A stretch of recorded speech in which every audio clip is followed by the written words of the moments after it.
Welcome to iDream media. So జనరల్గా కొంతమంది చెప్తూ ఉంటారు నీరసంగా ఉంది, అలసటగా ఉందని. సో ఏదైనా హెల్త్ ఇష్యూ ఉంది, నీరసం అలసట అంటే అది వేరు. కానీ సో మాటికి కూడా నీరసం అలసట అనేది ఫీల్ అవుతూ ఉంటారు, ఎలాంటి హెల్త్ ప్రాబ్లం లేకున్నా. కానీ ఇది ఎందుకు, దీన్ని ఎట్లా తగ్గించుకోవాలి, సో వివరాలు తెలుసుకుందాం. మనతో పాటు ఉన్నారు ప్రముఖ vegetable therapist and Sun Spiritual Society founder Vikramaditya Guruji గారు. గురూజీ నమస్తే అండి. సూర్యోస్మితల్లి. గురువు గారు, జనరల్గా నీరసం అలసట ఇది ఎక్కువగా మోస్ట్ కామన్గా వింటూ ఉంటాము. ఏదైనా అండర్లైన్ డిసీజ్ ఉంది, దానివల్ల ఇబ్బంది పడుతున్నారంటే ఓకే. కానీ కొందరు అసలు ఏం ప్రాబ్లం ఉండదు, కానీ నీరసం అలసట నిస్సత్తుగా ఉంటారు. అది ఎందుకు? మీరు అంటే ఇంతకు ముందు నన్ను పరిచయం చేసేటప్పుడు vegetable therapist Sun Spiritual Society, ఇప్పుడు ఇంకోటి యాడ్ అయింది కదా, Leo diet specialist, living energetic organ diet creator అనొచ్చు. దాన్ని బయటికి తీసాం కాబట్టి అదే దాంట్లో ప్రమాణం ఏంటి అంటే లుక్ యంగర్ లివ్ లాంగర్, అందంగా కనిపిస్తూ ఎక్కువ రోజులు లాంగ్విటీతో బ్రతకడానికి కావాల్సినటువంటి అద్భుతమైనటువంటి diet Leo diet, ancient Vedic Indian diet. ప్రపంచంలో వస్తున్నటువంటి అనేక రకాల సమస్యలకి డైటే ప్రధానం. అలాంటి ఎక్కడ ఏ ప్రాంతానికి తగ్గట్టుగా ఆ ప్రాంతానికి ఈ డైట్ అన్వయించుకోవచ్చు. అందుకని యాన్సెంట్ వేదిక్ ఇండియన్ డైట్. ఇండియాలో మళ్ళీ మనం డిఫరెంట్ ప్లేసెస్ మారుతాం. అదే అవుట్ ఆఫ్ కంట్రీకి వెళ్తే ancient Vedic American diet, western diet మార్చుకోవచ్చు. ఇది Leo living energetic organ diet. దీంట్లో ఇప్పుడు మీరు అడిగిన ప్రశ్న నిస్సత్తువ, నీరసం, లేకపోతే ఏదైనా పని చేయాలంటే చేయలేకపోవడం, కాసేపు విశ్రాంతి తీసుకోవడం. దీన్ని మనం ఒక రకంగా చెప్పాలంటే మన్ను తిన్న పాము అంటాం. అలాగే అంటే ఆయుర్వేద శాస్త్రం చెప్తూ ఉంటుంది ఇవన్నీ కూడా. ఈ కదలిక లేకుండా ఉండడం, చేద్దాంలే, పోస్ట్పోన్మెంట్ మెంటాలిటీ. అంటే దీన్ని ఒక రకంగా చెప్పాలంటే బ్రెయిన్ ఫాగ్. ఆక్సిజన్ సప్లై సరిగ్గా లేనప్పుడు మనం అక్కడ నుంచి కదలలేం, కదలికలు తగ్గిపోతాయి, శారీరక కదలికలు తగ్గిపోతాయి. దీంట్లో ప్రధానమైనటువంటి కారణం మనసు చాలా ఇబ్బందిగా ఉంది. అది మనకి కనపడదు. మీకు డయాగ్నోస్ చేస్తే రోగాలు ఏమి టెస్టులు ఎక్కడ దొరకవు, కానీ నీరసంగా ఉంటుంది. నాకు చాలా మంది చెప్పారు ఆ ప్రాబ్లం ఉందని. అంటే నీరసంగా ఉన్నప్పుడు మనం బ్లడ్ టెస్ట్ చేస్తే లో బీపీ అంటారు. ప్రతిదానికి భయపడిపోవటం, ఒక ఫియర్ ఫోబియాతో బాధపడుతూ ఉంటాం. ఏదైనా సడన్గా వినకూడనివి విన్నప్పుడు ఈ పరిస్థితి సడన్గా కూలబడిపోవడం, అక్కడ నుంచి కదలలేకపోవడం.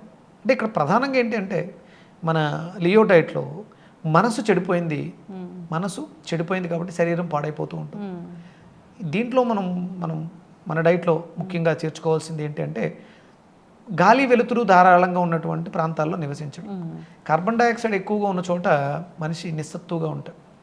అంటే ఆక్సిజన్ ఫ్లో ఉండదు, కార్బన్ డైఆక్సైడ్. అది ఒక రకంగా సెటిల్డ్గా ఒక చోట ఉండడం. అంటే ధ్యానం ఎందుకు చేస్తారు అంటే పరిగెడుతున్నటువంటి ఆలోచనలు నిలువరించడానికి. అలాంటి పరిస్థితులలో ఇది పనిచేస్తుంది. కార్బన్ డైఆక్సైడ్ అనేది మిమ్మల్ని స్టిల్నెస్కి తీసుకొస్తుంది. మన ఆలోచనలు పరిగెట్టవు, స్లో అయిపోతాయి. కార్బన్ డైఆక్సైడ్ ఎక్కువ ఒక్కొక్క రకంగా సాధకులకి కొన్ని రకాలుగా మంచిది. ఎందుకంటే శ్వాసని బంధించినప్పుడు లోపల ఉండిపోతుంది, అది ఫ్లో లేనప్పుడు ఆలోచనలు ఏమి ఉండవు, నిశ్చలంగా ఉంటాయి. ఇది మంచిది. కానీ సంసారంలో ఉంటూ ఇంట్లో పనులు చేసుకునే వాళ్ళకి ఈ స్థితి ఉంటే చాలా ఇబ్బందిగా ఉంటుంది. అంటే వాళ్ళ ఊపిరితిత్తులలో బరువు ఎక్కువగా ఉంది, కార్బన్స్ ఎక్కువగా ఉన్నాయి, ఆక్సిజన్ సరిగా సప్లై రావట్లేదు. అది సరిగా రావట్లేదు కాబట్టి బ్రెయిన్కి ఆక్సిజన్ వెళ్ళకపోవడం వల్ల పోస్ట్పోన్మెంట్, చేద్దాం కాసేపు విశ్రాంతి తీసుకుందాం, అలసట ఎక్కువ వచ్చేస్తూ ఉంటుంది. ఇక్కడ బ్లడ్లో ఆక్సిజన్ లేకపోవడం ఒక కారణం అవుతుంది, క్వాలిటీ ఆఫ్ బ్లడ్ లేకపోవడం అవుతుంది. అంటే ఇందులో రకాలు ఉన్నాయని చెప్పాను కదా. ఏదైనా వినకూడదు విన్నప్పుడు సడన్గా నీరసించిపోతుంది. ఇది ఇమీడియట్గా కిడ్నీ మీద ప్రభావాన్ని చూపిస్తుంది. మనం విన్నాం చెవితో ఒక దుర్వార్తను విన్న వెంటనే ఇది కిడ్నీకి ట్రాన్స్ఫర్ అవుతుంది.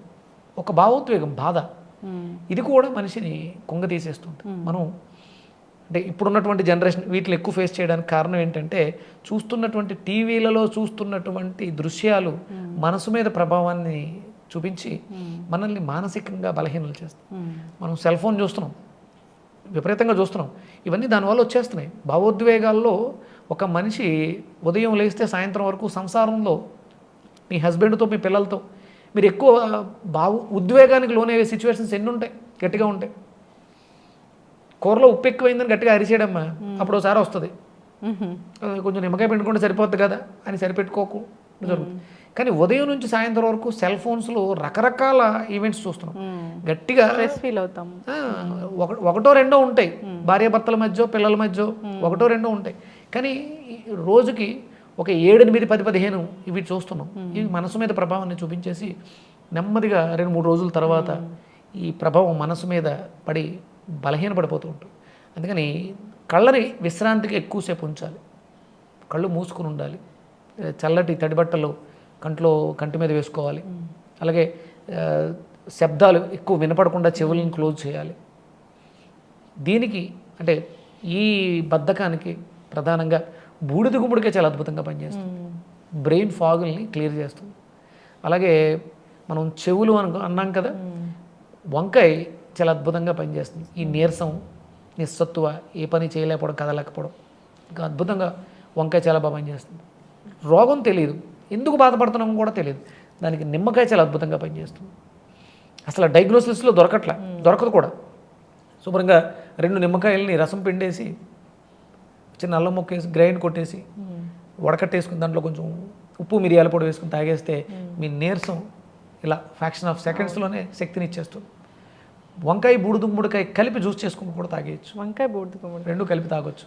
బూడిద గుమ్మడికాయ వంకాయ అనేది చాలా అద్భుతమైనటువంటి రెసిపీ. ఇలా తీసుకోవచ్చు, జ్యూస్లా తీసుకోవచ్చు, ఇన్స్టెంట్ కానీ మీకు అద్భుతమైనటువంటి పరిష్కారాలు ఇస్తుంది.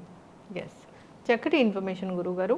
సో జనరల్గా నీరసం, నిస్సత్వం అంటే మనం స్ట్రెస్ ఫీల్ అవ్వడం వల్ల వస్తాయని చెప్పారు. కారణం అంటే వేరే అనారోగ్య సమస్యలు లేవు, నీరసం నిస్సత్తుగా ఉన్నారు, పని చేయలేకపోతున్నారు అంటే ఎక్కువ శారీరక శ్రమ లేకపోవడం ఒకటి, 24 గంటలు ఫోన్లు చూస్తూ ఉండడం, వాటిని స్ట్రెస్ ఫీల్ అవ్వడం ఒకటి. సో దానికోసం చక్కటి పరిష్కారాలు చెప్పారు. మనసుని ప్రశాంతంగా ఉంచుకోవాలి, వెజిటేబుల్ జ్యూసెస్ దానికి ఉన్నాయి, డియో డైట్ అనేది ఉందని చెప్పారు. ఫాలో అవ్వాలని కోరుకున్నామండి. చాలా చక్కటి ఇన్ఫర్మేషన్. ధన్యవాదాలు. సూర్యోస్మితల్లి.